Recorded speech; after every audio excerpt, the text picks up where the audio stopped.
تیرے فرض پہ ہم نے عمل کیا، ہم ایمان لائے ہیں تجھ پہ مولا، تو ہمارے گناہوں کو معاف فرما دے۔ اسی طرح سے عیسیٰ علیہ السلام کے حواریوں کا جب ذکر کیا اللہ تعالیٰ نے، تو ان کی دعا ذکر کی قرآن پاک میں۔ اللہ تعالیٰ نے فرمایا، سورہ آل عمران ہی کی آیت نمبر 53 ہے، ربنا آمنا بما انزلت واتبعنا الرسول فاکتبنا مع الشاہدین۔ اے اللہ، تو نے جو کچھ اتارا ہے ہم اس پہ ایمان لائے ہیں، اور ہم نے تیرے رسول کی پیروی کی ہے۔ تو دیکھیے دو چیزیں ذکر کی، ایمان اور اطاعت، رسول کی پیروی عمل صالح کے ذریعے سے، ان کے حکموں پہ عمل کرنے۔ تو ایمان اور عمل دونوں کو ذکر کیا، وسیلہ بنایا، اور کہا کہ اے اللہ تو ہمیں گواہوں میں سے لکھ لے، گواہوں میں سے لکھ لے۔ تو یہ قرآن مجید میں ذکر آیا ہے نیک اعمال کا وسیلہ، اور یہ جائز اور ثابت وسیلوں میں سے ہے۔ اب آئیے احادیث میں دیکھتے ہیں کہ اس کا وسیلہ کہاں کہاں اور کیسے آیا۔ حدیث نبویہ کے اندر بھی نیک اعمال کو وسیلہ بنانے کا ذکر کئی جگہ پر آیا ہے۔ صحیح روایتوں کے اندر کئی جگہوں پر یہ بات آئی ہے کہ اللہ کے نبیوں نے اور نیک بندوں نے اپنے نیک عمل کا وسیلہ لیا ہے، اور اس کے ذریعے سے ان کی دعا قبول ہوئی ہے، ان کی پریشانی ہٹی اور ٹلی ہے۔ آئیے ایک مثال سنیں۔ کون نہیں جانتا ہے ابراہیم علیہ السلام کو، سارہ علیہ السلام کو؟ ابراہیم علیہ السلام اپنی بیوی سارہ علیہ السلام کے ساتھ جب ارض مقدسہ پاک سرزمین کی طرف ہجرت کر کے نکلے، تو راستے میں ایک ظالم بادشاہ تھا۔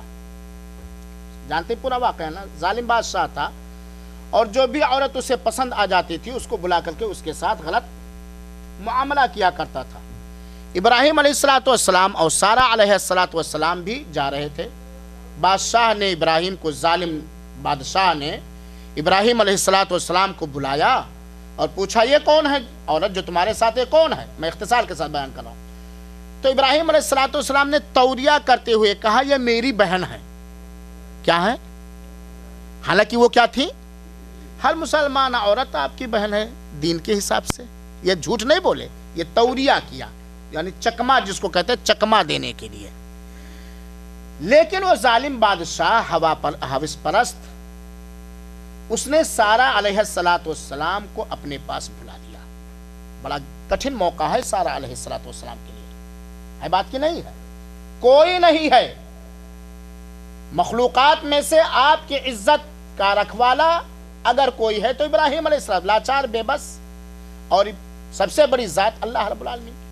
سارہ علیہ السلام جب ظالم بادشاہ کے پاس پہنچی اور اس ظالم بادشاہ نے آپ کی عصمت و عفت کے پردے کو چاک کرنے کے لیے ہاتھ بڑھایا، تو سارہ علیہ السلام باوضو ہو کر نماز پڑھنے لگی، وضو کر کے نماز پڑھنے لگی، اور نماز کے بعد اپنا دونوں ہاتھ اٹھایا اور کیا کہا اور کس چیز کا وسیلہ اور واسطہ لیا؟ کہا اللہم ان کنت تعلم انی آمنت بک و برسولک و احسنت فرجی الا علی زوجی فلا تسلط علی الکافر۔ کافر کے دربار میں ہے، ظالم بادشاہ کے دربار میں سارہ علیہ السلام نماز پڑھنے کے بعد یہ دعا کر رہی ہیں، جس کا ترجمہ یہ ہے، اے اللہ تو جانتا ہے کہ میں تجھ پر ایمان لائی ہوں اور تیرے رسول پر بھی ایمان لائی ہوں۔ جیسا کہ شیخ نے بتلایا، ایمان کا ذکر کر کے احساس جتلانا نہیں، بلکہ عملوں میں سب سے نیک عمل کون سا عمل ہے؟ ایمان۔ ایمان، اللہ پر ایمان لانا، رسول پر ایمان لانا سب سے بڑا نیک عمل ہے کہ نہیں میرے بھائیو ساتھیو؟ اپنے سب سے بڑے نیک عمل کو وسیلہ دے رہے ہیں رب ذوالجلال کے دربار میں۔ اللہ تو جانتا ہے کہ میں تجھ پر بھی ایمان لائی ہوں اور تیرے رسول پر بھی ایمان لائی ہوں۔ اور تیسری چیز کا ذکر کیا، اور میں نے اپنے شوہر کے علاوہ اپنی شرمگاہ کی حفاظت کی ہے۔ بات سمجھ میں آئی؟ یعنی میں نے اپنی شرمگاہ کو صرف اپنی شوہر کے لیے کھولا ہے، اپنے عزت و آبرو کی حفاظت کی ہے۔ تو اے اللہ تو مجھے اس ظالم بادشاہ سے نجات دے دے۔ یہ دعا کرنا ہی تھا سارہ علیہ السلام کا کہ بادشاہ پر ایک طرح سے فالج کا اٹیک ہوا، تشنج کا شکار ہو گیا اور مرگی آنے لگی، اس کا حربہ سارہ علیہ السلام پر نہ چل سکا۔ یہاں کہنے کا مطلب یہ ہے کہ اس کٹھن موقع پر جہاں عزت و آبرو لٹ جانے کا خطرہ ہے سارہ علیہ السلام کی، وہاں پر سارہ علیہ السلام نے اللہ رب العالمین سے دعا کیا، اور کس چیز کا وسیلہ لیا؟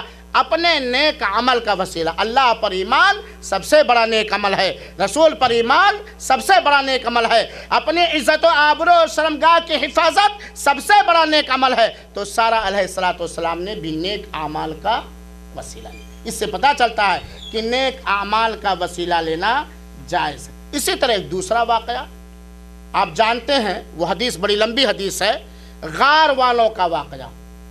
میں اختصار کے ساتھ بیان کروں، بخاری شریف کی روایت ہے کہ 3 آدمی سفر پہ تھے، اتفاق سے طوفانی ہوا چلی اور ایک کھوہ تھا، غار یا کہہ لیجئے زمین میں سوراخ، وہاں جا کے تینوں نے طوفانی ہوا سے بچاؤ کے لیے پناہ لے لیا۔ اچانک ایک چٹان، پتھر کی بڑی سی چٹان اڑی ہوا کے ساتھ اور اس کھوہ یعنی غار گوفے کے منہ کو بند کر دیا۔ اب نکلنے کا کوئی راستہ نہیں، تینوں بہت زیادہ پریشان۔ تینوں نے آپس میں میٹنگ کی، مشورہ کیا کہ بھائی اس مصیبت سے نکلنے کا ایک ہی ذریعہ سمجھ میں آ رہا ہے، وہ کیا؟ کہ ہم تینوں نے اپنی زندگی میں جو اللہ کی رضا کے لیے سب سے بڑا نیک عمل کیا، اسی کو واسطہ بنا کر کے اللہ تعالیٰ سے دعا کریں۔ کس چیز کا واسطہ بنا کر کے؟ خواجہ قطب الدین چشتی رحمۃ اللہ علیہ کا، معین الدین چشتی رحمۃ اللہ علیہ کا، ابو بکر کا، عمر کا، عثمان علی کا، اولاد علی کا، اولاد فاطمہ کا، کس کا؟ یا اللہ کے رسول اکرم صلی اللہ علیہ وسلم کے منہ سے نکلی ہوئی مبارک اور صحیح حدیث ہے۔ تینوں کہتے ہیں ہم اپنے نیک عمل، جو سب سے زیادہ نیک عمل ہم نے اپنی زندگی میں اپنے معلومات کی حد تک کیا ہے اللہ کی رضا جوئی کے لیے، اس کو ہم واسطہ اور وسیلہ بنا کر کے ہم اللہ تعالیٰ سے دعا کریں، شاید اس پریشانی سے ہم نجات پا جائیں۔ چنانچہ ایک آدمی نے دعا کی کہ اے اللہ تو جانتا ہے میں بکریاں چرانے والا تھا، میرے پاس 2 ایک بوڑھے باپ اور ایک بوڑھی ماں تھی اور میرے بچے تھے۔ ایک دن چراتے چراتے بکریاں دور نکل گیا، لکڑی نہیں مل رہی تھی، واپس آیا تو دیکھا میری بوڑھی امی جان اور میرے بوڑھے ابو جان سو چکے ہیں۔ میں نے بکری کے تھن سے دودھ نکالا اور لے کے ماں باپ کے سرہانے کھڑا رہا، وہ سو چکے تھے۔ میری عادت تھی کہ میں لا کر کے پہلے اپنے ماں باپ کو پلاتا تھا، تب بچوں کو پلاتا تھا۔ ماں باپ کو نیند سے ہوشیار کرنا بھی، جگانا بھی میں نے مناسب نہ سمجھا کہ تکلیف نہ پہنچ جائے۔ میرے بچے، دوسری روایتوں سے پتا چلا میرے بچے رو رہے تھے بلک بلا کر کے بھوک کی وجہ سے، اور میں دودھ کا کٹورا یا پیالہ لیا، پوری رات کھڑا رہا ماں باپ کے سرہانے۔ جب وہ بیدار ہوئے صبح تو پہلے ان کو پلایا، پھر اپنے بچوں کو پلایا۔ ماں باپ کی خدمت کرنا نیک عمل ہے کہ نہیں؟ بلکہ اللہ تعالیٰ نے اس کا حکم دیا اپنی اطاعت و فرما برداری کے بعد ماں باپ کے اطاعت و فرما برداری کا، حسن سلوک کا۔ اے اللہ، اگر میں نے صرف تیری رضا جوئی کے لیے یہ نیک عمل کیا ہے تو اسی کے طفیل میں، اسی کے صدقے میں، اسی کے واسطے سے مجھے اس پریشانی سے نجات دے۔ یہاں انہوں نے کس چیز کا واسطہ بنایا میرے بھائیوں؟ پریشانی سے نکلنے کا۔ کس کا؟ نیک عمل کا، نیک عمل کا واسطہ۔ اسی طرح دوسرے نے کہا، تو تھوڑا سا چٹان تھوڑی ہٹی لیکن اتنی نہ ہٹی کہ تینوں نکل سکے۔ دوسرے نے کہا کہ اے اللہ، میں اپنی ایک چچے زاد بہن کا عاشق تھا، بڑی اس سے مجھے محبت تھی، اور میں بہت سارے چھکے پنجے لگائے کہ اس پر میں اپنی نفسانی خواہشات کو پوری کر سکوں، لیکن کامیاب نہ ہوا۔ اتفاق سے قحط سالی ہوئی، سوکھا آیا، بہت پریشان ہو گئی، اور ایک دن میرے پاس آئے قرض کے لیے۔ میں نے اس کو 120 دینار قرض پہ دیا، لیکن یہ شرط لگا کر کے دیا کہ مجھے اپنی خواہش پوری کرنے کی تم اجازت ہوگی تب میں قرض دوں گا۔ وہ مجبور و بے بس تھی، اس نے وعدہ کر لیا اور میں نے 120 دینار اس کو دے دیا۔ جب موقع آیا بدکاری کر کے اپنے منہ کو سیاہ اور کالا کرنے کا، اور میں بالکل تیار ہو گیا، وہاں کوئی نہیں تھا سوائے وہ لڑکی تھی اور اللہ رب العالمین تھا۔ اس بچی نے نصیحت کی کہ اس مہر کو نہ توڑ، بنا شرعی ذریعے کے تیرے لیے یہ جائز نہیں، یعنی زناکاری تیرے لیے حلال نہیں۔